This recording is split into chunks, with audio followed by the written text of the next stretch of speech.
નમસ્કાર મિત્રો, સ્વાગત છે અમારી યુટ્યુબ ચેનલ પર એક નવા વિડીયો સાથે। હવે મિત્રો, આજના સમયમાં આપણે મોબાઈલ, લેપટોપ કે કોમ્પ્યુટર આ જ્યારે યુઝ કરતા હોય તો એમાં ઇન્ટરનેટનો ઉપયોગ તો જરૂર કરતા હોઈએ છીએ। હવે આ બધી વસ્તુ જ્યારે આપણે યુઝ કરીએ છીએ ત્યારે એમાં ઇન્ટરનેટ ન હોય તો આ ખાલી ડબ્બા જેવું આપણને લાગે છે। આપણે ઇન્ટરનેટ પર જ્યારે કંઈ સર્ચ કરીએ છીએ અથવા કંઈ જોઈએ છીએ ત્યારે આપણે સોશિયલ મીડિયાનો પણ યુઝ કરતા હોઈએ છીએ। હવે જ્યારે ઇન્ટરનેટનો આપણે યુઝ કરીએ છીએ ત્યારે આમાં ઘણી બધી નાની નાની ભૂલ આપણે કરતા હોઈએ છીએ, પરંતુ એ ભૂલ આપણે ક્યારેય ન કરવી જોઈએ। ઘણા લોકોને એવું થશે કે આપણે ઇન્ટરનેટનો યુઝ કરીએ ત્યારે એવી રીતે કઈ ભૂલ થઈ જાય છે જે આપણે ન કરવી જોઈએ। હવે મિત્રો, સૌથી પહેલા જે આપણી ભૂલ આવે છે તે છે કોઈ વેબસાઇટ આપણે જ્યારે ખોલીએ છીએ, કોઈ વેબસાઇટ પર આપણે જઈએ છીએ, હવે ત્યારે ત્યાં બે પ્રકારની વેબસાઇટ હોય છે, HTTPS અને HTTP। આ બંને વેબસાઇટમાં શું અંતર છે તે જાણવું ખૂબ જ જરૂરી છે। હવે જ્યારે આપણે HTTP ની વાત કરીએ તો તેનું પૂરું નામ છે હાઇપર ટેક્સ્ટ ટ્રાન્સફર પ્રોટોકોલ। આ એક પ્રકારનો પ્રોટોકોલ હોય છે જે ઇન્ટરનેટમાં તેનો ઉપયોગ થાય છે। હવે જે બીજી વેબસાઇટ હોય છે તે હોય છે HTTPS, hyper text transfer protocol secure. હવે મિત્રો, અહીંયા તમારે હંમેશા ધ્યાન રાખવાનું છે, જ્યારે પણ તમે ઓનલાઈન કોઈ ફોર્મ ભરો છો, કોઈ ઇન્ફોર્મેશન ભરો છો અથવા જ્યારે પણ તમે કોઈ ટ્રાન્ઝેક્શન કરો છો તો HTTP ની પાછળ S લાગેલ જરૂર હોવો જોઈએ।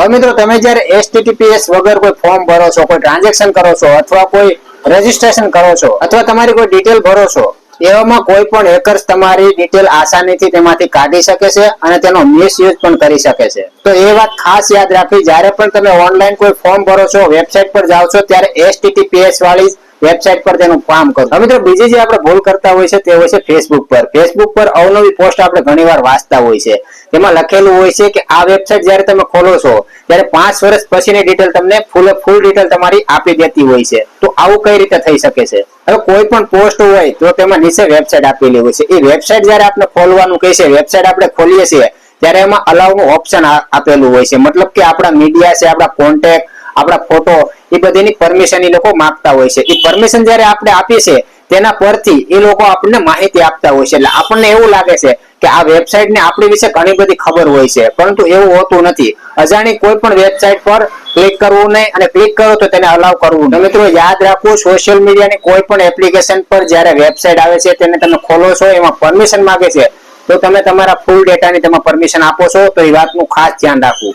હવે મિત્રો, વાત કરીએ આપણે ત્રીજી ભૂલની। આ ભૂલ લગભગ બધા કરતા હોય છે। જો તમે પણ આ ભૂલ કરો છો તો સાવધાન થઈ જજો, કારણ કે તમારું અકાઉન્ટ પણ કોઈ આસાનીથી હેક કરી શકે છે। હવે મિત્રો, આપણે જોઈએ છીએ કે ઘણીવાર આપણે વેબસાઇટ કોઈ ખોલતા હોય અથવા કોઈ સોશિયલ મીડિયાનું અકાઉન્ટ આપણે ખોલતા હોય ત્યારે એમાં યુઝર ને પાસવર્ડ આપણે એક સરખો નાખતા હોય છે, પરંતુ મિત્રો, જ્યારે પણ તમે એક સરખો પાસવર્ડ, યુઝર નામ એક સરખું નાખો છો, ત્યારે એક પણ નામ જો એમાં લીક થયું અથવા કોઈ હેક થયું તો તમારા બધા અકાઉન્ટ એક સાથે હેક થઈ શકે છે। મતલબ કે તમે એક સરખા યુઝર નામ, એક સરખા પાસવર્ડ ઘણી બધી વેબસાઇટ પર, ઘણી બધી એપ્લિકેશન પર તમે સોશિયલ મીડિયા પર નાખેલી છે તો તમારું એક અકાઉન્ટ હેક થશે તો તમારા બધા એકાઉન્ટ હેક થવાની શક્યતા છે। તો મિત્રો, ખાસ યાદ રાખવું, જ્યારે પણ આપણે યુઝર આઈડી બનાવીએ છીએ તો તેનો પાસવર્ડ છે હરેક વ્યક્તિ અલગ અલગ, થોડો ડિફરન્ટ બધા પાસવર્ડમાં રાખવો। હવે મિત્રો, સૌથી જે ભૂલ આપણે કરતા હોય છે તે છે પબ્લિક વાઈફાઈ। મતલબ કે જ્યારે પણ આપણે બહાર જઈએ છીએ ત્યારે ફ્રી વાઈફાઈ નું ઓપ્શન આપેલું હોય છે, જ્યારે પણ આપણે ફ્રી વાઈફાઈ મળે છે ત્યારે આપણે એને યુઝ કરવાનું છોડતા નથી હોતા, પરંતુ ઘણા હેકર્સ આ ફ્રી વાઈફાઈ નું ઓપ્શન બતાવી અને તમારો જે મોબાઈલ છે, તમારું જે અકાઉન્ટ છે તે હેક કરી શકે છે, તમારો જે ડેટા છે, પર્સનલ ડેટા, તેને પણ હેક કરી શકે છે। તો જ્યારે પણ ફ્રી વાઈફાઈ મળે તેનો યુઝ કરવામાં ખાસ ધ્યાન રાખવું અને ફૂલ સિક્યોર સાથે તેનો ઉપયોગ કરવો। જો આ માહિતી સારી લાગી હોય તો ચેનલને લાઈક કરજો, શેર કરજો અને ચેનલને સબસ્ક્રાઇબ કરજો।